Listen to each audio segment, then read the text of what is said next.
अस्सलाम वालेकुम। शहजादी वॉइस में खुशामदीद। बेरहम बादशाह के साथ मैं हूँ आपकी होस्ट सालिहा राना। जी हाँ, आज का अनवान है बेरहम बादशाह। तो चलिए आज की कहानी शुरू करते हैं। बहुत दिन हुए किसी मुल्क पर एक बादशाह हुकूमत करता था। उस बादशाह का नाम गमाल था। गमाल बादशाह का एक ही बेटा था जिसका नाम शहजादा परवेज़ था। गमाल बादशाह अपने बेटे से बेहद मोहब्बत करता था। वो हर वक्त शहजादे परवेज़ को नज़रों के सामने रखता था। शहजादा परवेज़ जब 5 वर्ष का हुआ तो उसे एक देव उठाकर ले गया। इस देव का नाम शंभू देव था। गमाल बादशाह को जो ही शहजादे परवेज़ के गुम होने की इत्तला मिली तो वो सख्त परेशान हुआ। उसने पूरे मुल्क में मुनादी करा दी कि जो शख्स मेरे लाडले और इकलौते बेटे शहजादे परवेज़ को शंभू देव की कैद से रिहा करा के लाएगा उसे मैं मुँह मांगा इनाम दूंगा। गमाल बादशाह का ये ऐलान सुनकर बहुत सारे बहादुर जवान शहजादे परवेज़ को वापस लाने के लिए गए, मगर इनमें से कोई भी शहजादे को आज़ाद करा के ना ला सका, बल्कि शंभू देव ने सबको मार डाला। इस पर गमाल बादशाह और भी ज़्यादा परेशान हो गया। अब वो हर वक्त उदास रहने लगा था। उधर शहजादे परवेज़ की माँ मलका मनोली का भी बुरा हाल था। वो हर वक्त शहजादे परवेज़ को याद करके रोती रहती। उसके होंठों पर हर वक्त ये सवाल रहता था कि मेरा बेटा कब वापस घर आएगा।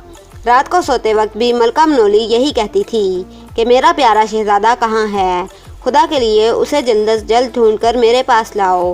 गमाल बादशाह अपनी बीवी की यह हालत देखता तो दुखी हो जाता, मगर वो अल्लाह की तरफ से मायूस नहीं था। उसे यकीन था कि एक ना एक दिन शहजादा परवेज़ लौटकर घर ज़रूर आएगा। चनाचा वो अपनी मलका को तसल्ली देने लगता कि मलका आलिया, हिम्मत से काम लें, अल्लाह ताला हमारी मुश्किल ज़रूर आसान करेगा, हमारा लाडला बेटा ज़रूर वापस आ जाएगा। एक रोज़ का जिक्र है कि गमाल बादशाह तन्हाई में बेटे के गम में ज़ारो कतार रो रहा था कि दरबारियों ने आकर उसे बताया कि एक नौजवान आपसे मिलना चाहता है। गमाल बादशाह ने इस नौजवान को उसी वक्त अपने पास तलब कर लिया। आने वाले नौजवान का नाम शुक्राम था। शुक्राम ने गमाल बादशाह की खिदमत में हाजिर होकर कहा, बादशाह सलामत, मेरा नाम शुक्राम है और मैं आपके बेटे शहजादा परवेज़ को शंभू देव की कैद से निजात दिलाने के लिए जा रहा हूँ। गमाल बादशाह ने नौजवान शुक्राम के चेहरे पर एक नज़र डाली और उसकी खूबसूरती से मुतासिर होकर बोला, बेटा शुक्राम, शंभू देव बेहद जालिम है, कहीं वो तुम्हें भी हलाक ना कर दे। उसने पहले भी बेशुमार नौजवानों को हलाक कर डाला था। गमाल बादशाह की ये बात सुनकर शुक्राम ने सीना फैलाकर बहादुरों की तरह कहा, बादशाह सलामत, आप फिक्र ना करें, शंभू देव मेरा कुछ नहीं बिगाड़ सकेगा। बस आप मुझे इजाज़त दे दें कि मैं शहजादे परवेज़ के पीछे रवाना हो जाऊं। यहाँ मैं आपको ये बता दूं कि मैं ये काम बगैर किसी लालच के कर रहा हूँ। मैं आपसे इनाम भी नहीं लूँगा। आखिर शुक्राम की ज़िद के आगे गमाल बादशाह को झुकना पड़ा और उसने शुक्राम को इजाज़त दे दी, जिसके बाद शुक्राम शंभू देव के ठिकाने की तरफ चल दिया। शुक्राम असल में इंसान नहीं था, बल्कि एक जिन का बेटा था। वो इंसान इसलिए बना हुआ था ताकि इंसानों की दुनिया में आसानी से रह सके। जिन का बेटा होने के बाइस उसके अंदर बहुत सी गैबी ताकतें थीं। वो पहाड़ को एक जगह से उठाकर दूसरी जगह ले जा सकता था, समुंदर को एक ही छलांग लगाकर पार कर सकता था और इंसानों की नज़रों से गायब भी हो सकता था। चनाचे शुक्राम हवा में उड़ता हुआ फ़ौरन ही शंभू देव के ठिकाने पर पहुंच गया। इसी दौरान में शंभू देव को पता चल गया था कि एक ताकतवर जिन का बेटा मुझे मारने आ रहा है। लिहाजा वो शुक्राम के आने से पहले ही शहजादे परवेज़ को उठाकर ज़मीन की दूसरी तरफ भाग गया। शुक्राम ने जब शंभू देव के ठिकाने को खाली पाया तो समझ गया कि शंभू देव मेरी वजह से किसी और तरफ भाग गया है। चनाचे वो इसे नए सिरे से ढूंढने लगा। उसने अपने इल्म से काम लेकर पता करना चाहा कि शंभू देव कहाँ जाकर छुप गया है, लेकिन उसे कोई पता ना चला। इस पर शुक्राम को गुस्सा भी आया और अफसोस भी हुआ। बहरहाल उसने शंभू देव की तलाश जारी रखी। उसने पहाड़ों की गारों, समुद्रों की तह में और जंगलों में शंभू देव को ढूंढा, पर शंभू देव एक ऐसी जगह छुप गया था जिसकी शुक्राम को खबर नहीं हो रही थी। यूं 1 साल गुजर गया। शंभू देव ने शुक्राम को ना मिलना था, ना मिला। इससे शुक्राम का गुस्सा बहुत बढ़ गया। उसने दिल में फैसला कर लिया कि ज़मीन के कोने कोने की तलाशी लेनी चाहिए। ये तय करके उसने ज़मीन का चप्पा चप्पा देखना शुरू कर दिया। इस तरह वो शंभू देव के नए ठिकाने तक पहुंच गया। शंभू देव ज़मीन के अंदर घुसा हुआ था। शुक्राम ने एक जगह से उड़ते हुए अपनी खास ताकत के ज़रिए उसे देख लिया कि शंभू देव यहाँ ज़मीन के अंदर छुपा हुआ है। جلد ہی اس نے زمین کھود کر شامبو کو پکڑ لیا اور اس کی گردن مروڑ دی۔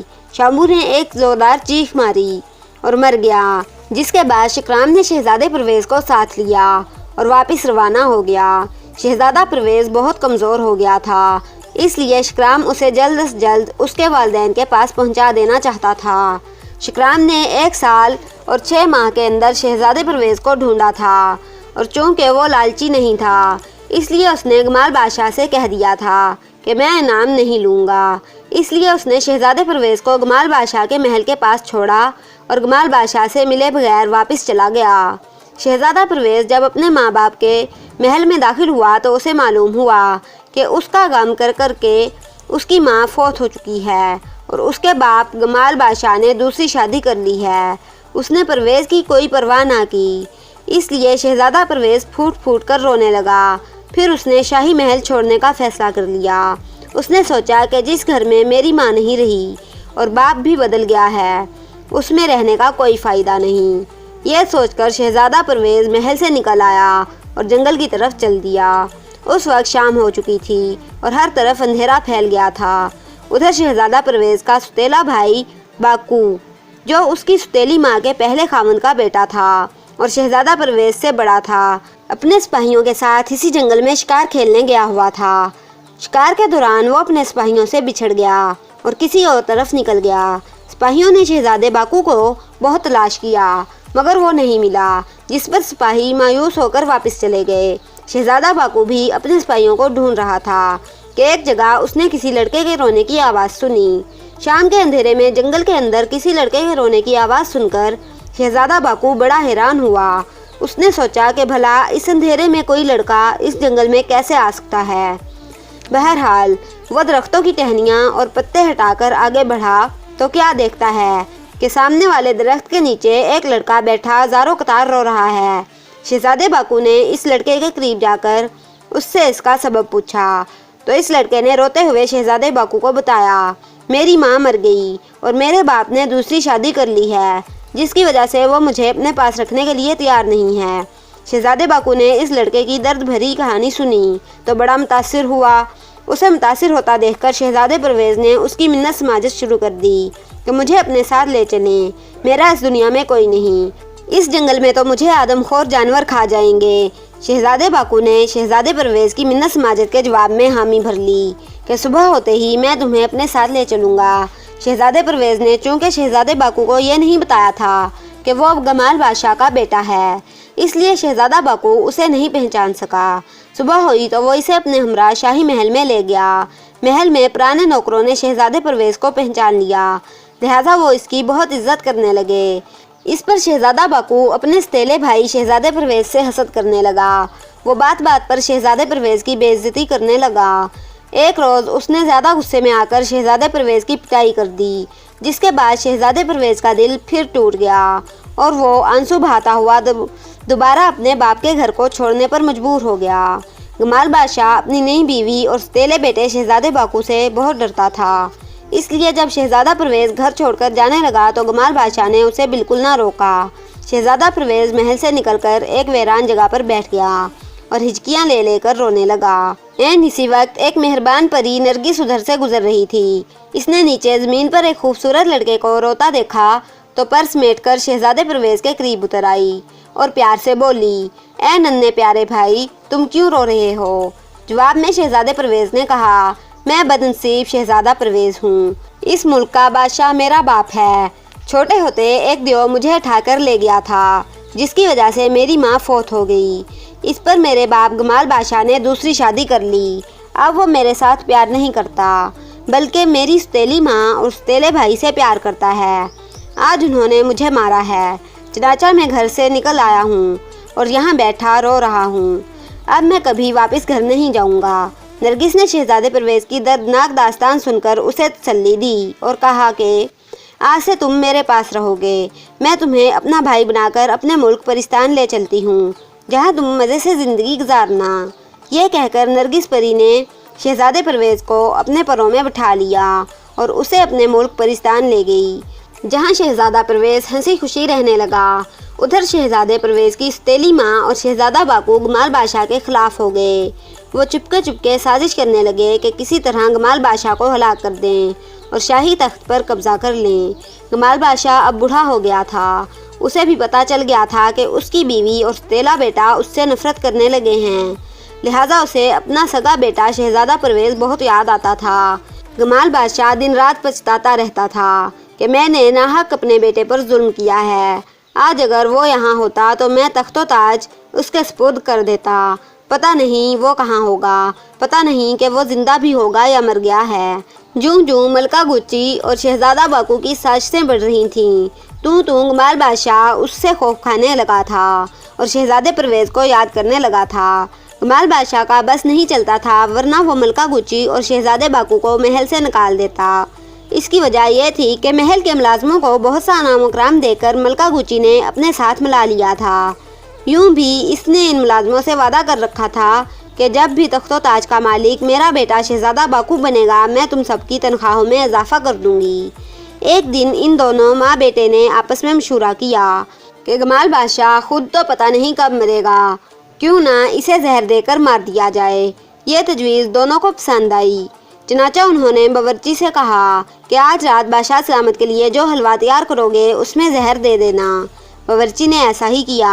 उसने गमाल बादशाह के लिए जो हलवा तैयार किया उसमें जहर मिला दिया। गमाल बादशाह बूढ़ा हो जाने की वजह से सिर्फ नर्म ग़िज़ा खाता था, क्योंकि उसके मुंह में दांत नहीं रहे थे। उसके सामने जब जहर वाला हलवा आया तो यकायक उसे अपना बेटा शहजादा परवेज़ याद आ गया। उसने सोचा कि अगर आज शहजादा परवेज़ होता तो ये हलवा मैं उसे खिलाता। पता नहीं कि वो किस किस्म का हलवा खाता होगा। अगर किसी गरीब के घर में रह रहा है तो ज़रूर सूखी रोटी खाता होगा। यह ख्याल करके गमाल बादशाह की आंखों में आंसू आ गए। फिर वो फूट कर रोने लगा। ज़्यादा रोने की वजह से उसकी भूख ख़त्म हो गई और हलवा उसने कमरे की खिड़की खोलकर बाहर फेंक दिया। उसी वक्त उधर से एक बिल्ली गुजर रही थी। उसने हलवे को खाना शुरू कर दिया। हलवा खाते ही वो बिल्ली मर गई। गमाल बादशाह बिल्ली को हलवा खाते देख रहा था। उसने बिल्ली को मरते देखा तो फौरन समझ गया कि इस हलवे में ज़रूर मलका गुच्ची ने जहर मिला दिया था। इस पर तेश में आ गया। उसने उसी वक्त उस बावर्ची को तलब किया जिसने हलवा तैयार किया था। गमाल बादशाह ने जब उस बावर्ची को जान से मारने की धमकी दी तो बावर्ची ने उसे सब कुछ सच बता दिया। बावर्ची के मुंह से सच सुनकर गमाल बादशाह गुस्से से कांपने लगा। उसका दिल चाहा कि अभी तलवार लेकर जाए और मलका गुच्ची और शहजादे बाकू को कत्ल कर दे, लेकिन उसने ऐसा नहीं किया, बल्कि बावर्ची से बोला कि मैं तुम्हें बहुत सा इनाम दूंगा। तुम इस तरह करना कि सुबह मलका गुच्ची और शहजादे बाकू के लिए नाश्ता बनाना तो उसमें जहर मिला देना। बावर्ची चूँकि गमाल बादशाह का लाल सुर्ख चेहरा देखकर डर गया, इसलिए उसने सुबह मलका गुच्ची और शहजादे बाकू के लिए जो नाश्ता तैयार किया उसमें जहर मिला दिया, जिसे खाकर वो दोनों माँ बेटा मर गए। इस तरह गमाल बादशाह की इनसे जान छूट गई। फिर गमाल बादशाह ने पूरे मुल्क में मनादी कराई कि जिस शख्स के पास मेरा बेटा शहजादा परवेज़ है, वो अगर उसे मेरे पास लाएगा तो मैं उसको मुँह मांगा इनाम दूंगा। शहजादा परवेज़ मुल्क के अंदर होता तो बाप के पास आता, वो तो परिस्तान में था, इसलिए उसे गमाल बादशाह के ऐलान का इल्म ना हुआ। लेकिन नरगिस परी चूँकि अक्सर इंसानों की दुनिया में आती जाती रहती थी, उसे गमाल बादशाह के ऐलान का पता चल गया, जिसको सुनकर उसने शहजादे परवेज़ से कहा, अब चूँकि तुम्हारी जालिम सौतेली माँ और सौतेला भाई हलाक हो गए हैं और तुम्हारे बाप गमाल बादशाह को तुम्हारी याद सता रही है, इसलिए तुम वापस चले जाओ। शहजादा परवेज़ भी बाप से मिलने के लिए बेकरार था, लिहाजा उसने नरगिस परी की बात फ़ौरन मान ली और नरगिस परी के परों पर बैठकर शाही महल की छत पर आन उतरा। इसके बाद वो अपने बाप गमाल बादशाह के सामने गया तो गमाल बादशाह ने दौड़कर उसे अपने सीने से लगा लिया और उसे जी भरकर प्यार करने लगा और वो सब हंसी खुशी रहने लगे। ख़त्म शुद। तो अगर आपको ये वीडियो थोड़ी सी भी पसंद आई है तो इस वीडियो को शेयर जरूर करें। अगर आप इसी तरह की मज़ीद अच्छी वीडियोस देखना चाहते हैं तो हमारे चैनल को सब्सक्राइब करें, लाइक करें, शेयर करें, कमेंट करें। कीप वाचिंग शहजादी वॉइस। अस्सलाम वालेकुम। पाकिस्तान जिंदाबाद।